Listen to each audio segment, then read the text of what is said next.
क्या प्रशासन की नाक के नीचे पनप रहा है अपराध का धंधा? क्या पुलिस का खौफ अपराधियों में खत्म हो चुका है? और क्या आम जनता को न्याय के लिए दर दर भटकना पड़ेगा? ये सवाल इसलिए उठ रहे हैं क्योंकि जैसलमेर की कला कॉलोनी में बीती रात को दो गुटों के बीच खूनी संघर्ष हो गया।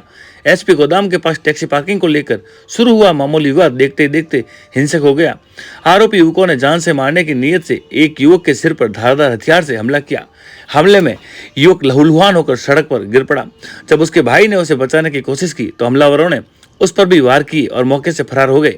घायल युवक जीतू को उसके भाई ने तुरंत जैसलमेर के जौहर चिकित्सालय पहुंचाया, जहां डॉक्टरों ने उसके सिर पर 10 टांके लगाए।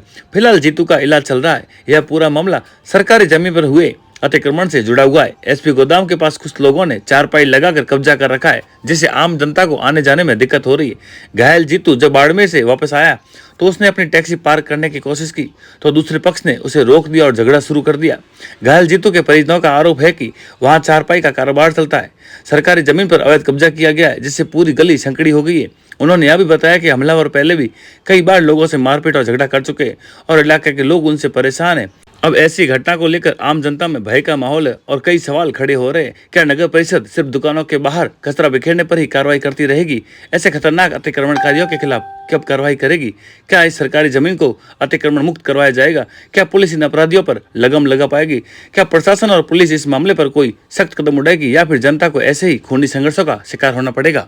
मेरा नाम जीतू है। मैं कल सुबह बाड़मेर गया था, वापस आया। जब मैंने अपने टैक्सी जगह पे लगाना चाह रहा था, पर मैंने जैसे ही मोचे छोड़े तो उसने मेरे को तलवार मार दी।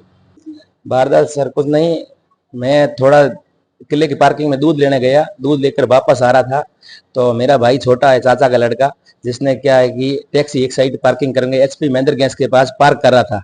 तो क्या है, 4-5 चारपाई पड़ी थी, उसको एक साइड कर रहा था। जैसे कानाराम के 2 लड़के आए और पीछे से एकदम तलवार का वार किया और सीधे 10-15 टांके आ गए। और कोई छोटी मोटी बात के लिए झगड़ा करते हैं। और देखो, आप गली में जाओ और अतिक्रमण देखो वहां का, और थोड़ी बड़ी बात पर पूरे गली से ना झगड़ा करते हैं। और उसके ना इतनी जोरदार मारी और दूसरे भाई की उसके लगी है, हाथों में लगी है। और पता नहीं कौन से गैंग के लड़के हैं। मैंने पुलिस को इतला दी है और मैंने एफआईआर ही लिखाई है। मेरे चाचा के लड़के को मारा है और उसके 10 टांके आए सर में और गंभीर चोट है। और जल्द से जल्द पुलिस को कहता हूं मैं जांच करे बस, और उसको गिरफ्तार करे। और उस पे हमको ना और ही भय है कि वो कभी भी हमारे ऊपर हमला कर सकता है।